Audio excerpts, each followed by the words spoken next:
Buenas tardes. En nombre de Siemens Energy, para mí es un placer ser parte de este foro, con lo cual agradezco también a Fitchner y todo el equipo humano que estuvo detrás para hacer posible este tipo de eventos, que creo que son todavía muy relevantes a la hora de entender un poco cómo está avanzando esta nueva industria del hidrógeno. En Siemens Energy comenzamos y yo en particular hace bastantes años, y en temas de hidrógeno y descarbonización ya más de una década, en particular con lo que es electrólisis. Y un poco lo que vamos a compartir acá es nuestra mirada respecto de justamente ensayar una respuesta en relación a si con el avance de la demanda esperada en términos de hidrógeno como por la vía de electrólisis del agua, en función de sustituir el hidrógeno que hoy mayormente se produce y que ahora vamos a ver en los distintos slides, es compatible con la oferta tecnológica que hoy por hoy se está componiendo y que también tiene sus proyecciones.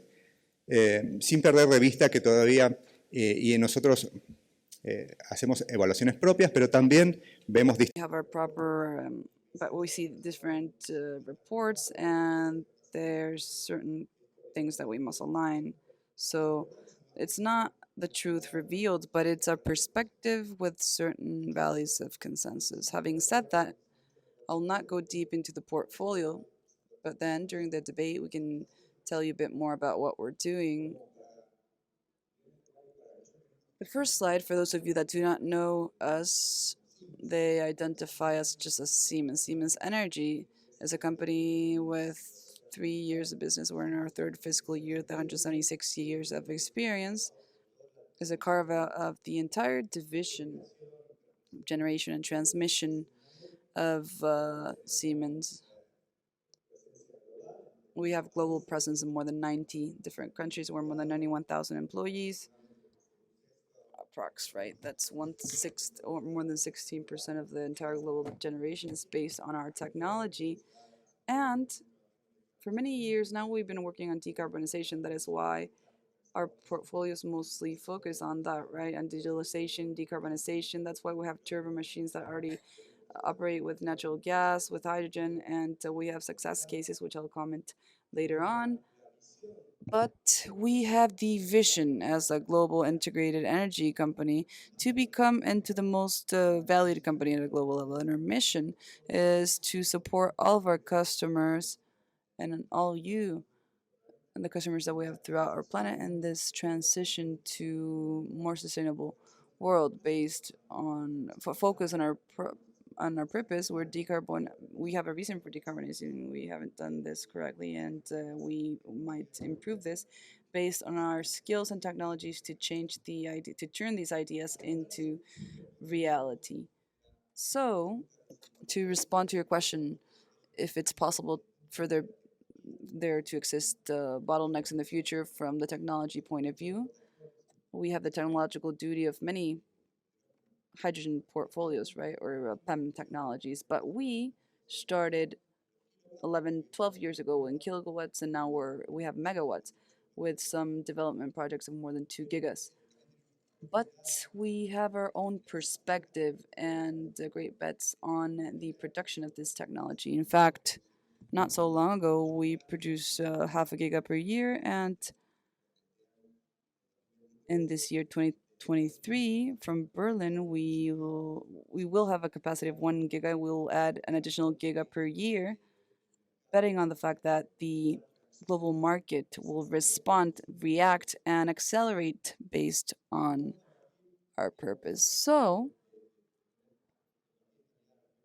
we'll try to share what's happening from the technological point of view. But let's understand what's happening with our current demand. How is it divided?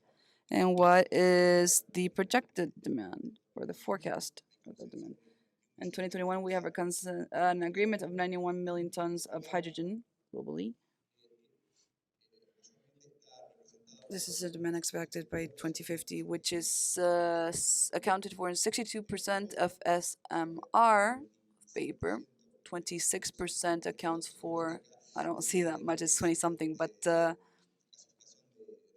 gasification of coal. and 17% approx is byproducts from petrochemicals, and less than 1% accounts for water electrolysis, which is connected to renewable sources. If it's not connected to renewable sources, there's 2 or 3 more points and it can reach 4%. Now, that number, which is very small, it's very small, but in terms of installed capacity, it accounts for 5 gigas. But what happens with this? It has carbon footprints.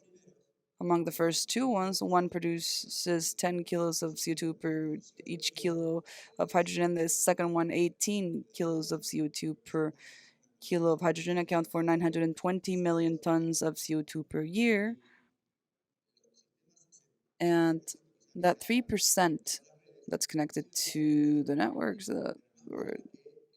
they can even have more footprints than hydrogen produced by carbon gasification, because they can have up to 23 kilos of CO2 per each kilo produced of hydrogen produced, which would make us be in trouble, right? And that's the overview up to now. There's different projections and forecasts. Of course, we have our own beliefs too, related with different participations by 2050, the Paris Agreement, the net zero emissions to maintain under 1.5 degrees Celsius the elevation of temperature. The bad news is that this Monday there's a report was published on climate change, right? And they said that we were at 1.1 and we should accelerate and emit 50% less by 2030. So it's in 7 years. That is an enormous challenge. That is why I'll focus on the word accelerate. There's different forecasts where we have, they account for 700 million tons, 7 or 8 times what we're currently producing at a global level, which in 2022 closed year end at millions of tons. And with blue hydrogen share that is produced, like the current state of the art, between 1 or 4 kilos per each kilo of CO2 per each kilo of hydrogen, or fully via water electrolysis. We believe it'll be divided due to need more than desire. And that belief is reflected on the report that was published this year, the commodities report, where you see the share of natural gas in Latin America by 2050 accounting for 20%, and globally similar. Therefore, natural gas will be present. It is not so crazy to think that they're competitors. They can be complementary. It depends on the economy of each country. Whichever country has gas can create scale economy to produce blue hydrogen, and they're also contributing. We cannot have a bias now to think one over the other, just like technologically speaking. So this is the overview and the projection of, or the forecast, the demand forecast. So what about the forecast of technological development? The same year, 2021, we produced approximately 8 gigawatts of electrolyzers, mainly, well, many decades of development of the alkaline systems, right, which accounts for 82% and 16% PEM, which is a technology that we produce, and 2% accounts for others, with a forecast by medium term 2030 of 65 megawatts to be produced, where the share of alkalines lowers. Then we have a bit of PEM, and then solid oxides appear, and they could be an 8-9% they could account for that. Short term estimation by 2023, how much all technological companies have plans to increase their producing capacity, because we have the view that this will be necessary. That's why I was mentioning that the contribution that the role of hydrogen has to have in all economies, and the strategy of Chile, which was mentioned, it accounts for 24%, but it's at around 20%, generally speaking. Now, when we do these reports and projections, when you see that your own technology is quoted, we can see the quality of the report, and we have a dispersion of around 20%, 30% here. So that's why I'm saying that everything you see on screen has a percentage that's a bit different. Now, what's coming for the short term? mainly based on the two dominating technologies related with they're related with alkaline and AWE and with PEM. So we would like to create a mix of the advance of the demand, supply, and how does that link with the scenarios we must reach for it to comply and fulfill its role in the time it has to comply, right? And also regarding the purpose, which is to decarbonize, which is something environmental, and it's also linked with socioeconomic matters. So it's very hard to approach. I can't see these numbers. Maybe you can't see them either. Basically, the message here is that with the participation of the different technologies I mentioned, this is growing, right? In 2022, you see some data. There's an enormous leap here, and the bar is not enough here. The screen is not enough to show this bar, but it's whatever we reach to comply with this 800 million tons by 2050. It's truly around 5 terawatts of installed capacity. So in green here, we see the installed capacity, and this accounts for how projects have been developed, how they entered into operation with the different scales, right? We see some high points, some peaks, which I attribute to the quality of information, which that leap that we see interannually, because in fact, in reality, it's not the same. But we see that numbers turn red when we talk about forecasts or estimations. We had the estimation by 2030, and we had an estimated projection based on the demand projected by 2050, which would cover that could serve that demand in terms of molecules that account for around 700 million tons per year, which are 4,500 gigawatts, 4.5 terawatts. On the right, we see the blue numbers, right? That's for the capacity of manufacturing, the electrolyzers manufactured. So, from the point of view of electrolyzers, it's 200 years, right? And the alkaline technologies have more than a century. So we, as part of the solution for decarbonization, we started on this again. So supply was always exceeded demand, but as we come close to scenarios and we need them to act in their role, that's where different situations start narrowing down. So if we comply with everything we said we didn't comply with in the Paris Agreement before, and we start fulfilling these, and we start to accelerate them, we will see some deficits to serve that demand, but not in general terms, but they could appear by a region. In our region, there's almost no capacity of integration or manufacturing or for manufacturing equipment, right? So our markets, we can see price, not only prices, because if we accelerate demand and we maintain the supply, it can accelerate not due to cost down, not due to material automation, but because of the market to increase the balance price. So that could affect us. That's why, from the supply point of view, we could have some bottlenecks for our region. That's in general terms. Let's land this to Latin America.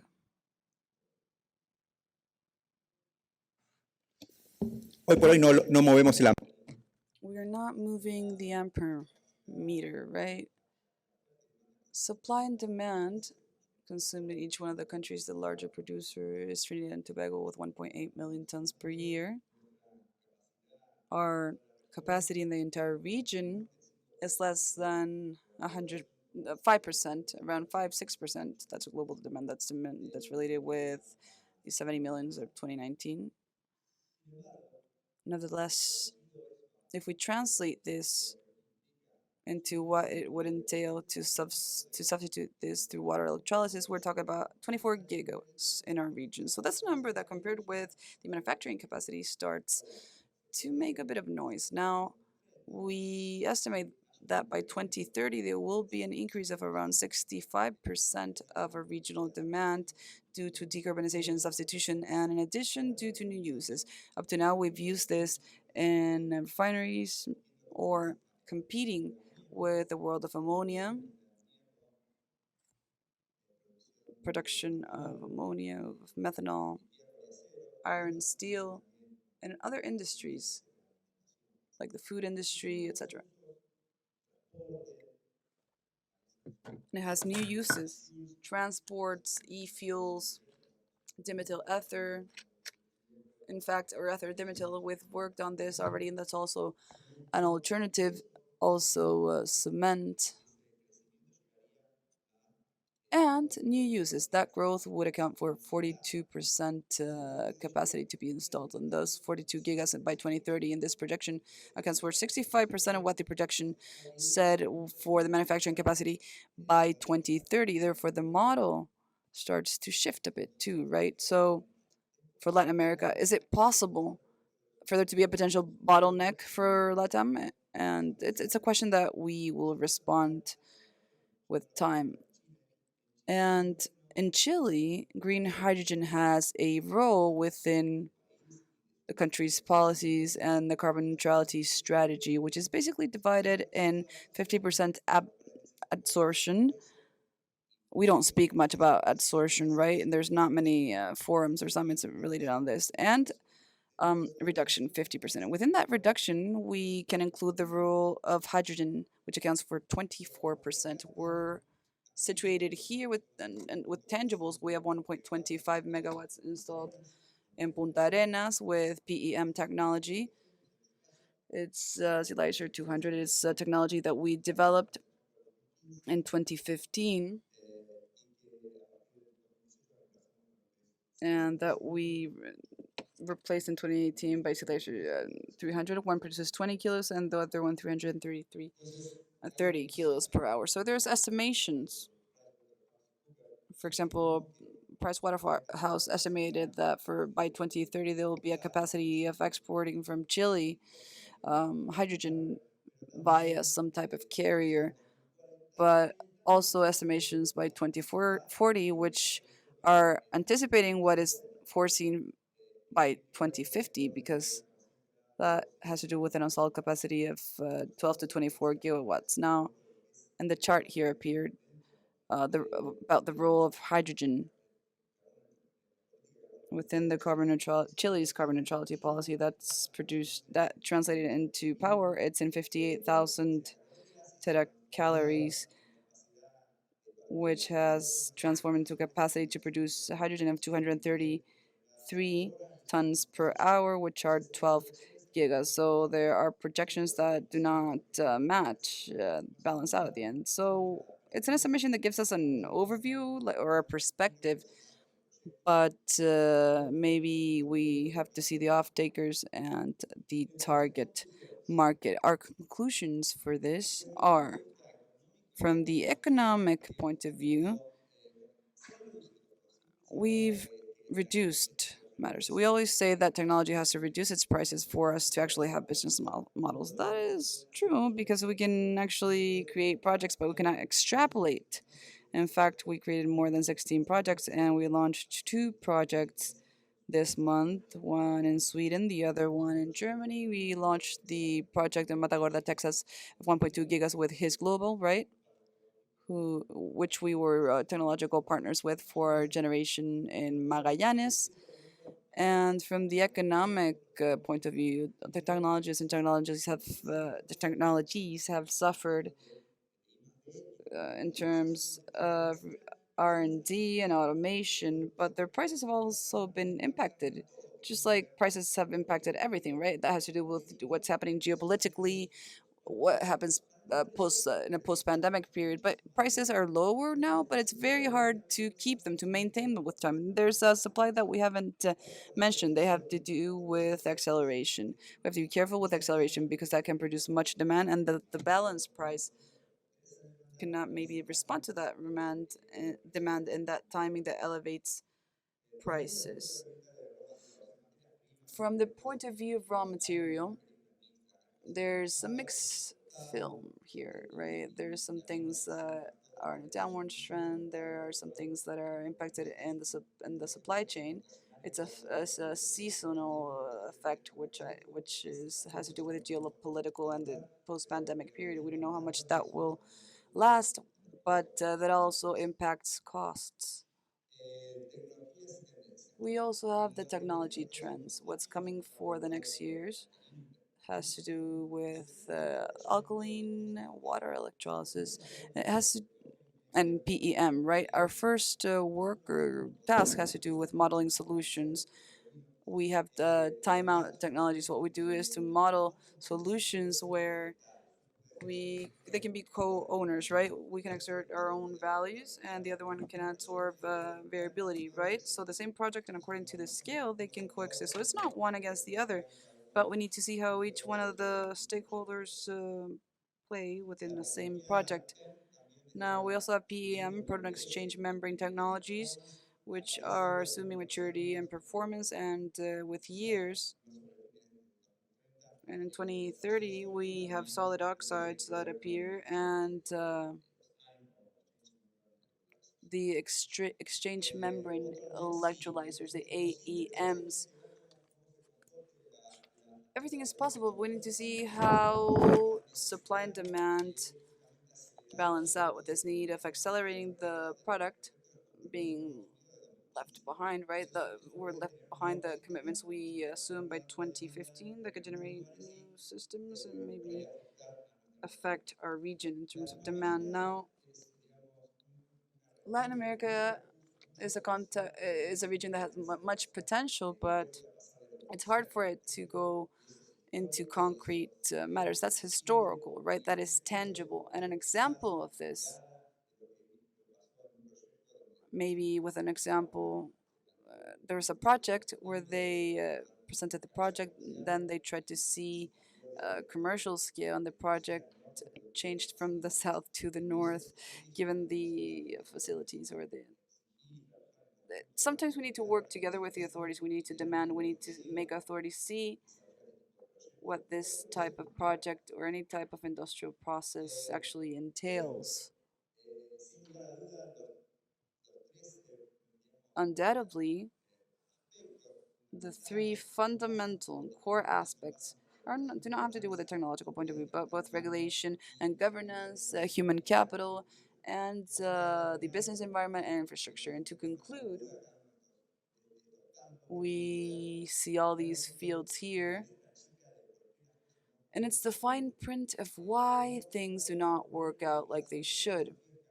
It'll be a challenge to scale this up from the infrastructure point of view of human capacity. It's not the same having a 100 megawatt project and a 2 gigawatt project. You need a human resource, you need closeness with neighboring communities from scratch, right? And we need all this to work intertwined in a well coordinated manner with purpose on our view, right? And I think we need to move faster. Thank you very much.